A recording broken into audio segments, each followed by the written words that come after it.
जी हम यहाँ पे क्वेश्चन 16.6 का सी पार्ट करने लगे हैं, जिसमें वाई पी हमने फाइंड कर पर्टिकुलर इंटीग्रल। अच्छा, अब ये एक एक्सपोनेंट की फॉर्म में दिया हुआ है, और जब एक्सपोनेंट की फॉर्म में दिया हो तो हम इसको पर्टिकुलर इंटीग्रल के लिए हम इक्वेशन लेते हैं y p equal to t की पावर के इंटू ए ई की पावर टी। यानी यहाँ पे जो कॉफिशेंट आएगा वो यहाँ पे कॉफिशेंट आ जाएगा, ई की पावर टी आ जाएगा। ठीक है, और ये टी की पावर के जो है ये हर पर्टिकुलर इंटीग्रल के अंदर हमने लगाना होता है। ठीक है, और फिर हमने इस सारी इक्वेशन को करेक्टरिस्टिक इक्वेशन के ज़रिए चेक करना होता है कि क्या हमें इक्वेशन कौन सी रिक्वायर्ड होगी। वो मैं ये जो एग्जांपल लिखी हुई है इसके मुताबिक मैं आपको करके दिखाऊंगा कि पर्टिकुलर इंटीग्रल कैसे फाइंड करने। यहाँ पे मैं के जो है वो ज़ीरो पुट कर दूँ तो मेरे पास क्या आ जाएगा, ए ई टी बच जाएगा। वाई पी क्या आ जाएगा, ए ई टी। और यहाँ पे देखें ये क्या 2 टाइम्स लिखा हुआ है, एफ डबल प्राइम टी लिखा हुआ है। तो इसका मतलब मुझे यहाँ पे दो डेरिवेटिव लेने पड़ेंगे इसके। तो पहले सिंगल प्राइम ले लेता हूँ, सिंगल डेरिवेटिव ए ई टी आ जाएगा। फिर डबल डेरिवेटिव ले लेता हूँ, वो भी ए टी आ जाएगा। अब इन तीनों को हम इसको ए कंसिडर कर लेते हैं। इन तीनों इक्वेशनों को हम ए में पुट कर देते हैं। वाई डबल प्राइम की value a e t plus y single prime next आया, वाई सिंगल प्राइम की जगह अगेन ए ई टी आ गया, और ये 2 आ गया +2, और वाई की जगह फिर ए ई टी आ गया, और इक्वल टू किसके है, ए ई टी के। तो ये मेरे पास आ गया 4 ए e T equal to e की पावर टी। अब मैं इसको अगर कंपेयर करूं ई टी के साथ तो 4 ए किसके बराबर आ जाएगा, 1 के। ए किसके आ जाएगा, 1/4 के। अब ये एक जो है 1/4 जो है मैं क्या करूँगा, मैं यहाँ पे इसमें पुट कर दूँगा।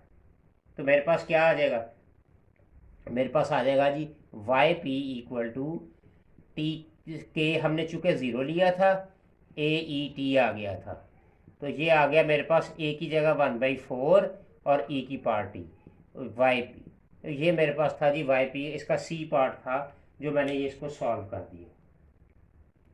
अब हम जो है ये वाली एग्जांपल चेक करेंगे कि इसमें हमें क्या ज़रूरत पेश आएगी इसको सॉल्व करने के लिए। देखें ज़रा, इस क्वेश्चन को सॉल्व करने के लिए सबसे पहले मुझे क्या करना पड़ेगा, मैं इसका वाई सी निकालूंगा। वाई सी निकालू, सबसे पहले मैं वाई सी निकालूंगा, और इसकी करेक्टरिस्टिक इक्वेशन बनेगी r² - 4r + 4 = 0। तो ये क्या बन जाएगा, r - 2 का होल स्क्वायर, यानी r - 2 r - 2। तो r की वैल्यू 2 और 2 आ गया, यानी ये रिपीटेड केस आ गया मेरे पास। यूं हम कह लें कि ये रिपीटेड केस आ गया। ठीक है, अब रिपीटेड केस का वाई सी कैसे लिखते हैं, ये आ जाएगा a e r1t plus b t e r2t। ये टी साथ इन्वॉल्व हो जाता है। तो जब मैं इसको मज़ीद लिखूँगा तो ए वैसे ही आ जाएगा, ई r1 की जगह 2t आ गया, प्लस बी टी ई की पावर बी 2t आ गया। तो ये मेरे पास आ गया वाई सी आ गया जी। ठीक है जी, अब हमने निकालना है वाई पी। हमने इसकी इक्वेशन के मुताबिक यहाँ पे देखिए ये एक्सपोनेंट फंक्शन, एक्सपोनेंशियल फंक्शन। अच्छा, अब इसको हम क्या करेंगे, y p is equal to, देखिए ज़रा अब हम क्या करते हैं, टी की पावर के और ए ई 2t। चूँकि यहाँ पे कॉफिशेंट जो है वो 2t दिया हुआ, इसलिए हमने 2t लिख दिया। इस क्वेश्चन के अंदर चूँकि कॉफिशेंट 1 था इसलिए हमने t ही लिया था। अब देखें ज़रा इस क्वेश्चन में हम क्या करने लगे, मैं अगर फ़र्ज़ करो मैं यहाँ पे सपोज मैं k0 पुट करता हूँ। मैंने k0 पुट किया, मेरे पास क्या रह गया, मेरे पास रह गया ए ई 2t। अब ये देखें ये टर्म जो है कहीं वाई सी में इन्वॉल्व हो रही है, यानी इस जैसी टर्म जो है ये देखें ये आ रही है ए ई 2t, ये सेम आ रही है। इसका मतलब मुझे K0 इसमें पुट नहीं करना पड़ेगा। हम और चेक कर लेते हैं। अब हम K1 पुट करते हैं। K1 पुट करें अगेन इसके अंदर तो जब मैं K1 पुट करूँगा तो मेरे पास क्या आ जाएगा, TAE2T, या इसको मैं लिख लूँ ATE2T। तो ये चेक करें क्या ये वाली इस टर्म में इन्वॉल्व हो रही है इक्वेशन ATE2T। ये देखें ये शामिल हो रही है, इन्वॉल्व हो रही है। यहाँ पे कांस्टेंट A है, वहाँ पे कांस्टेंट B है, बाकी टर्म सेम है। तो इसका मतलब K1 पुट करने से भी मेरी टर्म जो है वो इन्वॉल्व हो रही है। अब मैं K2 पुट करता हूँ। K2 पुट किया मैंने अगेन YP के इसके अंदर, तो क्या हो गया T² और AE2T। तो इसको मैं लिख सकता हूँ AT²E2T। अब यहाँ पे देखें T² आया और T² यहाँ पे कहीं भी इन्वॉल्व नहीं हो रहा, कहीं भी इन्वॉल्व नहीं हो रहा। इसका मतलब मुझे क्या करना पड़ेगा, K2 पुट करना पड़ेगा, ना 0 पुट करना पड़ेगा ना 1 पुट करना पड़ेगा। तो यहाँ पे देखें अब इस क्वेश्चन के अंदर मैंने YC नहीं निकाला क्योंकि हमें यहाँ पे ज़रूरत नहीं पड़ेगी YC की, लेकिन यहाँ पे हमें देखो तो इसलिए अगर वो YP कहता है इसका मतलब हमें YC निकालना पड़ेगा, ठीक है, ताकि हमें पता चल सके कि कोई टर्म ऐसी तो नहीं है जो इसमें इन्वॉल्व हो रही है। अगर इन्वॉल्व हो रही है तो फिर हम वो ले लेंगे। अब इसमें हम K2 पुट करेंगे और K2 पुट करेंगे, यानी कि ये मेरी इक्वेशन आ गई। और हम अब इसके कितने डेरिवेटिव लेंगे, ये 2 डेरिवेटिव लेंगे।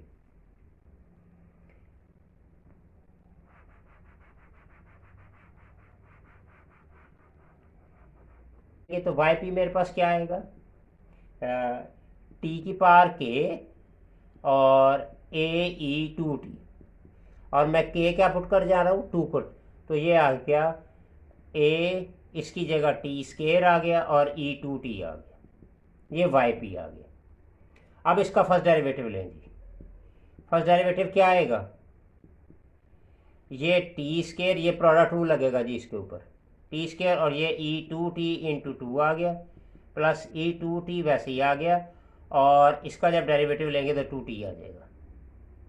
तो यहाँ से आप कॉमन ले लें, 2 कॉमन ले लें जी, यहाँ से 2 कॉमन आ रहा है, 2 कॉमन ले लें, और बाकी आपके पास रह गया जी T² E2T प्लस TE2T, ये मेरे पास रह गया।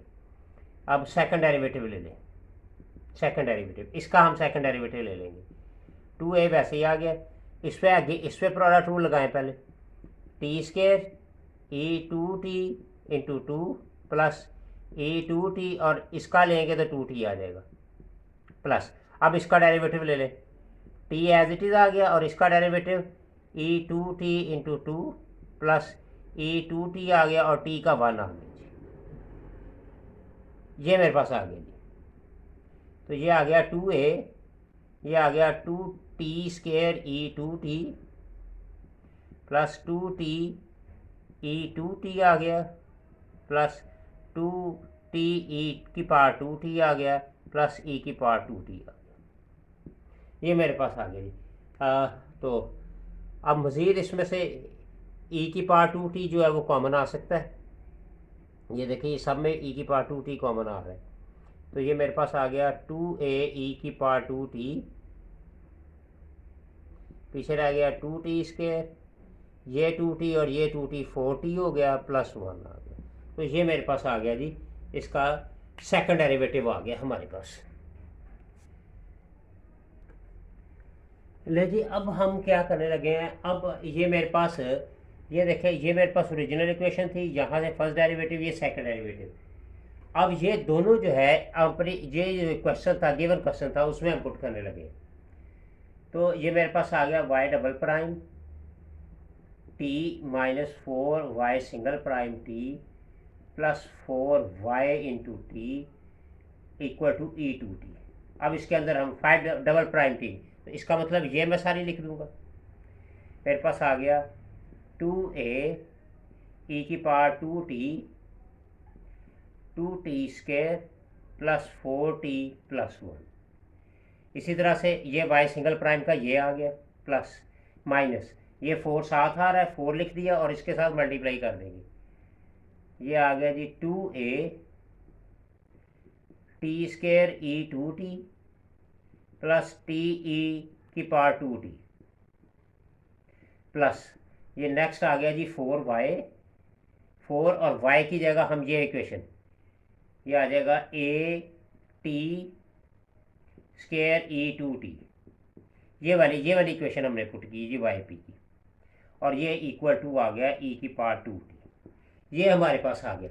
अब हम सबसे पहले क्या करेंगे, इनको मल्टीप्लाई कर लेते हैं, और मल्टीप्लाई करने के बाद इसको, ये अब इसको हम मल्टीप्लाई करते हैं जी ज़रा, ये यहाँ पे अगर आप देखें तो 2t सब में कॉमन आ रहा है, ये यहाँ पे भी आ रहा है ई की पावर 2t, और यहाँ पे भी आ रहा है, तो e2t कॉमन ले लिया मैंने, सिंपल e2t कॉमन ले लिया, तो मेरे पास रह गया 2a into 2t square plus 4t plus 1 minus ये 8 हो गया जी, 8a और e2t कॉमन ले लिया, तो पीछे रह गया टी स्केयर प्लस टी, और यहाँ से क्या रह गया जी प्लस 4a टी स्केयर और इक्वल टू e2t। ठीक है जी, अब इसको ज़रा सिंप्लीफाई कर लेते हैं, e2t ये मेरे पास आ जाएगा 4a टी स्केयर ये plus 8a t plus 2a minus 8a t square minus 8a t plus 4a t square equal to e की पावर 2t। अब टी स्केयर वाली ज़रा, ये टी स्केयर और ये हो गया 4 और ये 4, 8a टी स्केयर और ये 8a टी स्केयर, ये कैंसिल आउट हो गया। ठीक है जी, ये माइनस 8a और प्लस 8t कैंसिल हो गया, पीछे क्या रह गया 2a ई की पावर 2t और ई की पावर 2t, तो कंपेयर करें तो 2a किसके आ जाएगा 1 के, a क्या आ गया 1/2। अब ये a की वैल्यू जो है हम इस इक्वेशन के अंदर पुट कर देते हैं, तो yp क्या आ गया 1/2 टी स्केयर ई की पावर 2t, ये मेरे पास yp आ गया। ठीक है जी, अब yc ये निकला हुआ था yp ये, तो yt टाइम पाथ क्या आ गया, यानी yc प्लस yp, तो ये आ गया t की पावर सॉरी ये मेरे पास आ गया ए ई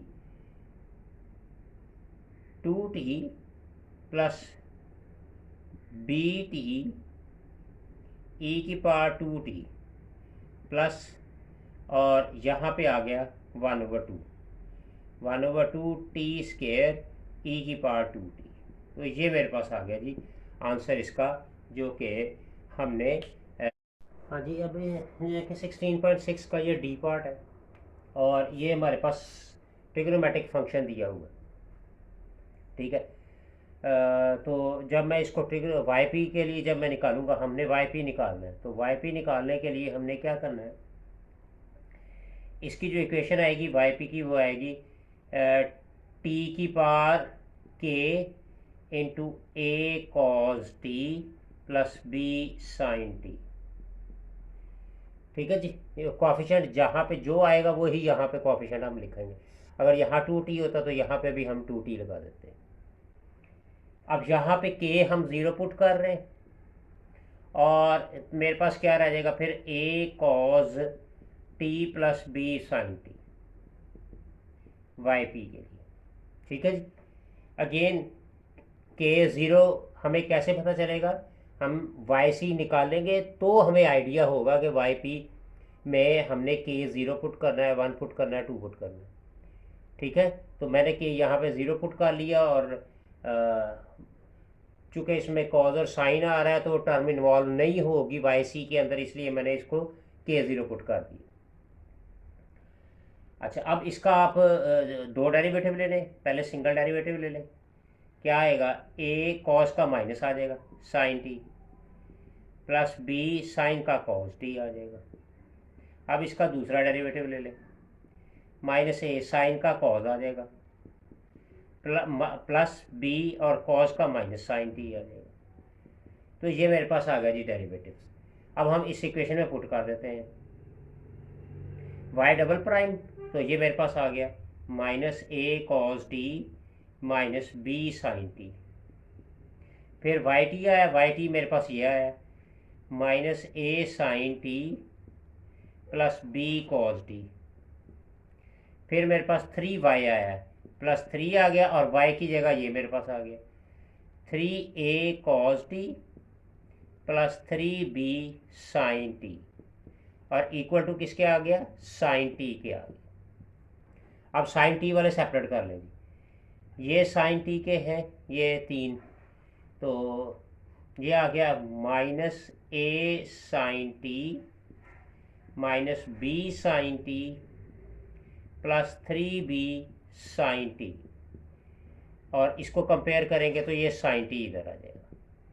तो ये यहाँ से साइन टी कॉमन ले लें, minus a minus b plus 3b, ठीक है जी, into sine t equal to sine t के आगे। तो ये यहाँ पे क्या हो गया मेरे पास, ये मेरे पास रह गया जी 2b minus a equal to 1, ये मेरे पास पहली इक्वेशन है, ठीक है जी, 2b माइनस ए, ये मेरे पास पहली इक्वेशन आ गई। अब हमारे पास क्या रह गया, कॉज वाले रह गए, ये 2 और ये 3, ये कॉज वाले सेपरेट कर लेते हैं। कॉज वाले जब सेपरेट किए तो मेरे पास आ गया minus a cos t plus b cos t और प्लस 3a कॉज टी, और यहाँ पे हम 0 लिख देंगे क्योंकि यहाँ पे कॉज की वैल्यू नहीं गिवन हमें। अच्छा, अब इन दोनों को हमने सॉल्व किया तो ये मेरे पास रह गया माइनस, चलो मैं कॉस टी कॉमन ले लेता हूँ, minus a plus b plus 3a into cos t, तो ये मेरे पास रह गया 2a plus b into cos t equal to 0। अब यहाँ से हमें कंपेयर करना पड़ेगा। अब यहाँ पे कॉस टी हमारे पास गिवन नहीं है तो हमें क्या करना पड़ेगा जी, तो ये मेरे पास इक्वेशन क्या आ जाएगी, 2a plus B equal to 0, ये मेरे पास दूसरी इक्वेशन आ गई। अब ये पहली और दूसरी इक्वेशन को आप सॉल्व कर लें, कंपेयर कर लें। अब देखें जी, इक्वेशन 1 और इक्वेशन 2 जो है, ये इक्वेशन 1 थी, ये 1 और 2 को हम जब सिंप्लीफाई करें तो मैं इसको 2 से पहले मल्टीप्लाई कर देता हूँ, तो ये क्या हो जाएगा 4a plus 2b equal to 0, और ये इक्वेशन लिख देते हैं 2b minus a equal to 1, तो ये कैंसिल आउट हो जाएंगी। तो ये 5a किसके आ गया, -1 के, तो a की वैल्यू मेरे पास आ गई -1/5। अब ये इसकी वैल्यू 1 और 2 में पुट कर दें आप, मैं 1 में पुट करने रहता हूँ, 2b माइनस प्लस 1/5, यानी ये माइनस और ये माइनस प्लस हो जाएगा, इक्वल टू 1, 2b किसके आ जाएगा 1 माइनस 1/5, तो ये रह जाएगा 4/5, तो b की वैल्यू क्या आ गई 2/5, b की वैल्यू 2/5, a की वैल्यू 1/5, तो हमारे पास ये yp की इक्वेशन आई हुई थी हमने जो निकाली जनरल, इसमें आप पुट कर दें, yp क्या आ जाएगा, a की जगह आ गया जी -1/5 cos t, और b की जगह आ गया +2/5 sin t।